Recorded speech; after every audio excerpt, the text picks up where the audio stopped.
அகிலம் நியூஸ் நேயர்களுக்கு வணக்கம். இன்றைய நாளுக்கான மதிய நேர பிரதான செய்திகள். முதலில் தலைப்புச் செய்திகள். வங்காள விரிகுடாவில் நிலை கொண்டுள்ள காற்றழுத்த தாழ்வு அடுத்த 48 மணி நேரத்துக்கு விடுக்கப்பட்ட எச்சரிக்கை. தனியார் வங்கியொன்றில் வாடிக்கையாளர்களது பெயர்களில் பண மோசடி, சிக்கிய போலி ஆவணங்கள். பாதுகாப்பான இடங்களுக்கு செல்ல தயாராக இருக்கவும் பல பகுதிகளுக்கு விடுக்கப்பட்டுள்ள நிலச்சரிவு எச்சரிக்கை. தெற்கு அதிவேக நெடுஞ்சாலையின் வெளிப்பெண்ண நுழைவு பாதைகள் குறித்து வெளியான அறிவிப்பு. கடலில் பயணம் செய்வோருக்கு அவசர அறிவிப்பு. நண்பர்களிடையே வாக்குவாதம், ஒருவர் கொலை. மின்சாரம் தாக்கியதில் பெண்ணொருவர் உயிரிழப்பு. நாளை முதல் மழையின் தாக்கம் குறையும், வளிமண்டலவியல் திணைக்களம் தகவல். கணேமுள்ள சஞ்சீவ கொலையுடன் தொடர்புடைய முக்கிய சந்தேக நபர் கைது. தொடர்வன விரிவான செய்திகள். மத்திய வங்காள விரிகுடாவில் காற்றழுத்த தாழ்வு நிலை எதிர்பார்த்த வேகத்தில் நகராமல் கடந்த பல மணி நேரங்களாக குறிப்பிட்ட இடத்திலேயே நிலை கொண்டிருப்பதனால் இலங்கையை விட்டு விலகும் என்று எதிர்பார்க்கப்பட்ட மழையுடனான வானிலை அடுத்த 48 மணி நேரத்துக்கு பின்னரே விலகும் வாய்ப்புள்ளது என வானிலை ஆய்வாளர் நாகமுத்து பிரதீபராஜா தெரிவித்துள்ளார். இதனால் இன்றும் இலங்கையின் வடக்கு, மேற்கு, வடமேற்கு, மத்திய, வடமத்திய, கிழக்கு மற்றும் மாகாணங்களின் பல பகுதிகளுக்கு மிதமானது முதல் சற்று கனமானது வரை மழை கிடைக்கும் வாய்ப்புள்ளது என குறிப்பிட்டுள்ளார். இன்று கொழும்பு, கம்பஹா, களுத்துறை, குருநாகல் மாவட்டங்களின் பல பகுதிகளுக்கும் கனமானது முதல் மிக கனமானது வரை மழை கிடைக்க வாய்ப்புள்ளது. இதனால் இந்த மாவட்டங்களில் சில பகுதிகள் வெள்ள அனர்த்தத்தினால் பாதிக்கப்படக்கூடும். நாளைய தினமும் வடக்கு, கிழக்கு, வடமத்திய மாகாணங்களின் பல பகுதிகளுக்கும் பரவலாக கனமானது முதல் மிக கனமானது வரை மழை கிடைக்கும். குறிப்பாக வடக்கு மாகாணம் பரவலாக கனமான மழையை பெறும் என எதிர்பார்க்கப்படுகின்றது. குறிப்பாக முல்லைத்தீவு, வவுனியா, கிளிநொச்சி மற்றும் யாழ்ப்பாண மாவட்டங்களின் பல பகுதிகளுக்கும் நாளை கனமழை கிடைக்கும் வாய்ப்புள்ளது என குறிப்பிடப்பட்டுள்ளது. கண்டி நகரத்தில் அமைந்துள்ள தனியார் வங்கியொன்றில் பணியாற்றும் 9 ஊழியர்கள் மோசடி குற்றச்சாட்டு தொடர்பில் கண்டி சிறப்பு குற்றப்புலனாய்வு பிரிவினரால் கைது செய்யப்பட்டுள்ளனர். கண்டி நகரத்தில் அமைந்துள்ள தனியார் வங்கியொன்றின் ஊழியர்கள் 9 பேர் போலி ஆவணங்களை தயாரித்து அந்த வங்கியின் வாடிக்கையாளர்களது பெயரில் மோசடியான முறையில் கடன் பெற்றுக்கொண்ட சம்பவம் தொடர்பில் கண்டி போலீசில் மேற்கொள்ளப்பட்ட முறைப்பாட்டின் அடிப்படையில் கைது செய்யப்பட்டுள்ளனர். குறித்த தனியார் வங்கியின் 6 ஆண் அதிகாரிகள் மற்றும் 3 பெண் அதிகாரிகள் உட்பட 9 ஊழியர்கள் கைது செய்யப்பட்டுள்ளனர்.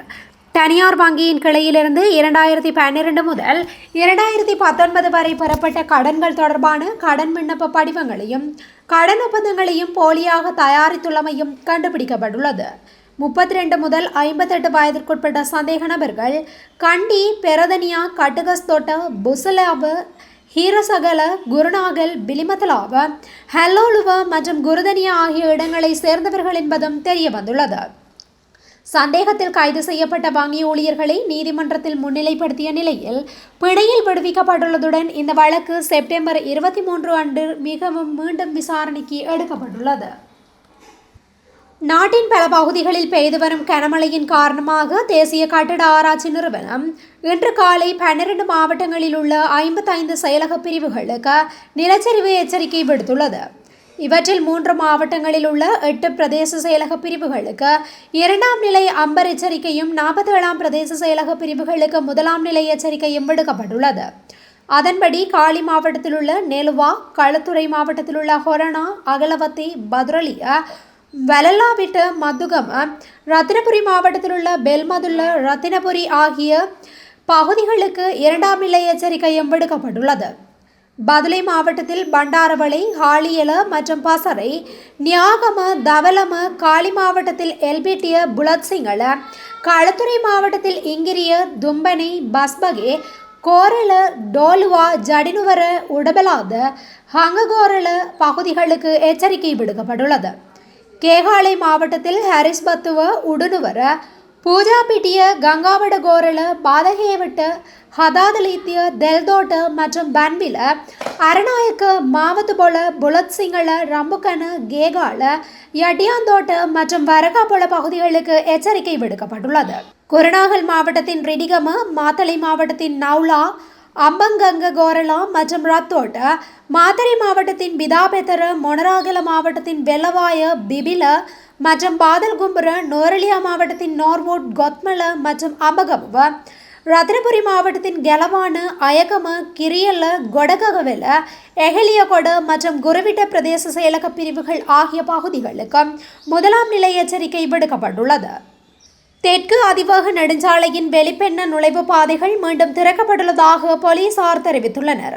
நாட்டின் பல பகுதிகளில் நிலவும் சீரற்ற காலநிலை காரணமாக தெற்கு அதிவேக நெடுஞ்சாலையின் வெளிப்பெண்ண நுழைவு பாதைகள் வெள்ள நீரில் மூழ்கியிருந்தது.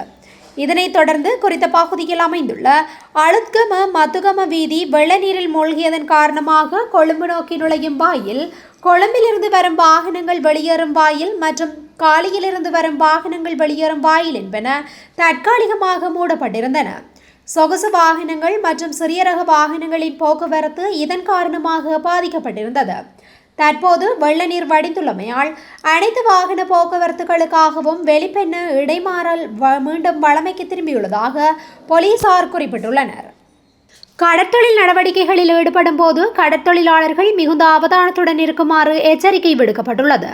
மீன்பிடி மற்றும் நீரியல் வள திணைக்களத்தின் பணிப்பாளர் நாயகம் சுசந்த ககவத்த இந்த வேண்டுகோளை விடுத்துள்ளார். கடற்தொழிலில் ஈடுபடும் அனைத்து கடற்தொழிலாளர்களும் உயிராபத்து காப்பு அங்கிகளை அணிவது கட்டாயம் எனவும் அவர் வலியுறுத்தியுள்ளார். நாட்டின் வடகிழக்கு திசையில் நிலவும் குறைந்த அழுத்த மண்டலம் காரணமாக கடலோர பகுதிகளில் கடல் சீற்றத்துடன் காணப்படக்கூடும் என்பதனால் இந்த எச்சரிக்கை விடுக்கப்பட்டுள்ளது. புதன்கிழமை காலை வானிலை அவதானிப்பு நிலையம் வெளியிட்டுள்ள அறிக்கையின்படி நாட்டை சூழவுள்ள கடற்பரப்புகளில் அவ்வப்போது மழை அல்லது இடியுடன் கூடிய மழை பெய்யக்கூடும். அத்துடன் காற்றின் வேகமானது மணித்தியாலத்திற்கு 25 தொடக்கம் 35 கிலோமீட்டர் வரை அதிகரிக்க வாய்ப்புள்ளதாக திரு ககவத்த குறிப்பிட்டுள்ளார். குறிப்பாக புத்தளம் மற்றும் ஸ்லாபத்திலிருந்து காலி, மாத்தறையூடாக ஹம்பாந்தோட்டை வரையான கடற்பரப்புகள் அவ்வப்போது கொந்தளிப்பாக காணப்படக்கூடும் என்றும் பணிப்பாளர் நாயகம் சுட்டிக்காட்டியுள்ளார். மாத்தளை போலீஸ் பிரிவிற்குட்பட்ட கட்டுதெனிய பகுதியைச் சேர்ந்த 2 பிள்ளைகளின் தந்தையான 52 வயதான நபர் ஒருவர் கூர்மையான ஆயுதத்தால் தாக்கப்பட்டதில் உயிரிழந்துள்ளதாக போலீசார் தெரிவித்துள்ளனர். நேற்று கட்டுதெனியாவில் உள்ள பாழடைந்த வீடொன்றின் அருகில் அவரது நண்பர்கள் சிலருடன் ஏற்பட்ட வாக்குவாதத்தை அடுத்து குறித்த நபர் கொல்லப்பட்டிருக்கலாம் என போலீசார் சந்தேகிக்கின்றனர். இந்த சம்பவம் தொடர்பில் 2 கண்டி பகுதியில் வைத்து கைது செய்யப்பட்டுள்ளனர். மாத்தளை நீதவான் கொலை நடந்த இடத்தை ஆய்வு செய்துள்ளதோடு மேலதிக விசாரணைகளை மாத்தளை போலீசார் மேற்கொண்டு வருகின்றனர். உரகஸ் மன்ஹந்திய ரக்கினஹந்த பகுதியில் மின்சாரம் தாக்கியதில் பெண்ணொருவர் உயிரிழந்துள்ளார். மரம் வீழ்ந்ததில் தரையில் இருந்து மின்சார கம்பியில் தடுக்கி மின்சாரம் பாய்ந்து உயிரிழந்துள்ளதாக விசாரணையில் தெரியவந்துள்ளது. உயிரிழந்தவர் ரக்கினகந்த பகுதியைச் சேர்ந்த 74 வயதானவர் ஆவார். உரகஸ் மன்ஹந்திய போலீசார் மேலதிக விசாரணைகளை மேற்கொண்டு வருகின்றனர். நாட்டில் நிலவி வரும் சீரற்ற காலநிலை மற்றும் மழையுடனான வானிலை நாளை மாலை முதல் படிப்படியாக குறைய தொடங்கும் என வளிமண்டலவியல் திணைக்கள பணிப்பாளர் நாயகம் அஜித் விஜயமன்ன தெரிவித்துள்ளார்.